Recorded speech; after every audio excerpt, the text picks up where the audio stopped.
Hello everyone, my name is Elizabeth Ankrah, and today I will be presenting on our paper titled Me, My Health, and My Watch, How Children with ADHD Understand Smartwatch Health Data. To begin, the development of self-regulation is foundational in the promotion of well-being at all life stages and holds important implications for academic achievement in adolescence as well as success in relationships and in the workplace as people transition into adulthood. Attention deficit hyperactivity disorder, known as ADHD, is characterized by behaviors such as impulsivity, hyperactivity, and inattention. These symptoms may cause difficulties in the developing social, emotional, and behavioral skills needed to promote self-regulation. However, behavioral interventions have been instrumental in helping children with ADHD develop the skills needed to self-regulate. We expand on such works by exploring how digital health interventions can further support such works through the help of personal informatics systems, that is, tools that help people collect personally relevant information for the purpose of self-reflection and gaining self-knowledge. Tools such as smartwatches have become instrumental in helping people track and implement behavior changes in order to support their goals. As such, as these tools become more pervasive and marketed towards children, we wanted to understand how they can be used by children to support their self-regulation. Therefore, in our work, we conduct a 6-week pilot field deployment study in which we recruited 10 ADHD children and conducted 2 sets of scenario-based interview questions with them. You can learn more about our study design in our paper.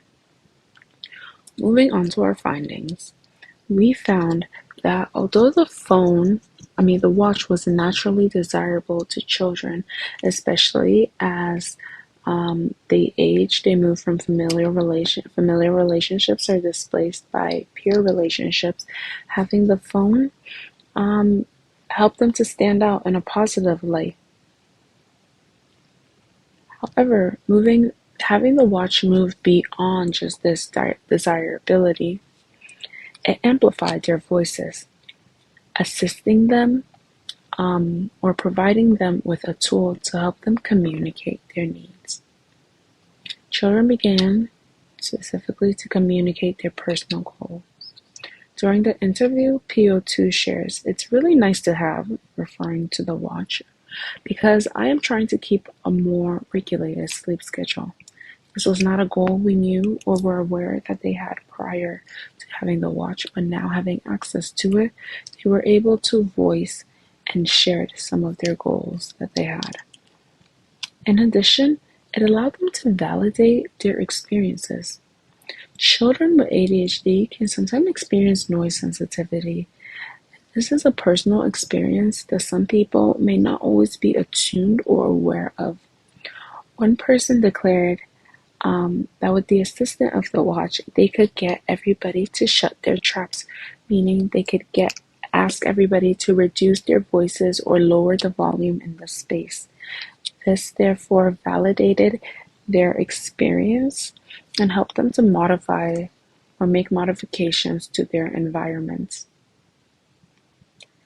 Next, as they used and adopted the watch, children move towards more autonomy or being more autonomous. PO5 says that the watch is handy because he has access now to notifications, and he asks his father to help him program activities such as when he should into the watch. This way, he can independently be aware of and know when to go play basketball without the assistance of his parents. PO4 also declared that it gave him something to do when he was bored. He said he could just breathe now that he had the watch. There was a breathing app there to help people focus and consider mindfulness and mindful activities. In the instance that children might not necessarily want to use the breathing app, when they were bored, one child stated that sometimes when he was waiting for his parents, he'll set a timer to give him time and the space to consider being patient as he waited for his parents.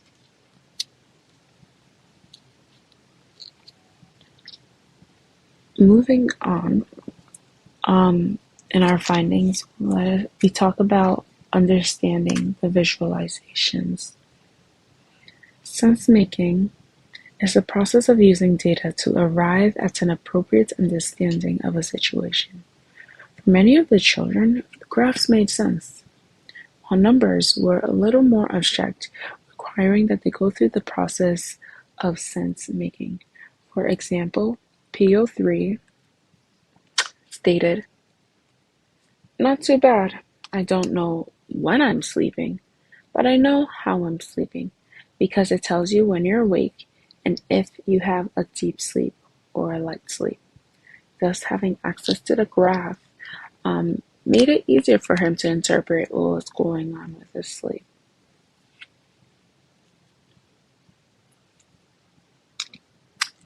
PO6 additionally shared, when looking at the heart rate monitor, that if it's 100, you're fine. But if it goes higher than that, he said, you may be a little angry.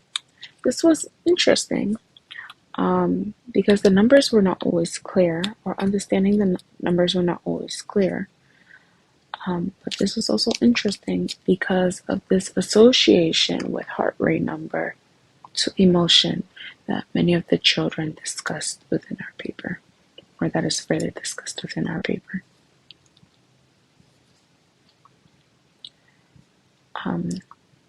Meaning making is the process of personalizing the information, thus making it relevant and actionable. So despite not always knowing what the data meant, children exhibited a clear understanding of the importance of the different health data and the other data points available to them. In regards to the sleep app, PO3 goes on to share that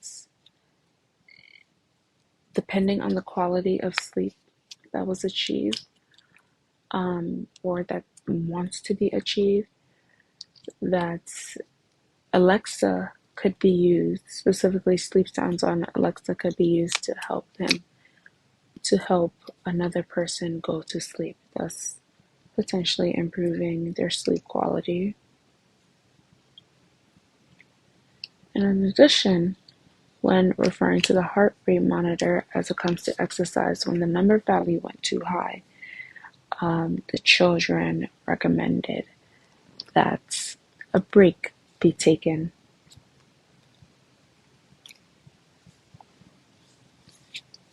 To allow children with ADHD to be full participants in personal informatics life cycle, it is important that they have an understanding of their data visualization so that they can reflect and ultimately act upon it.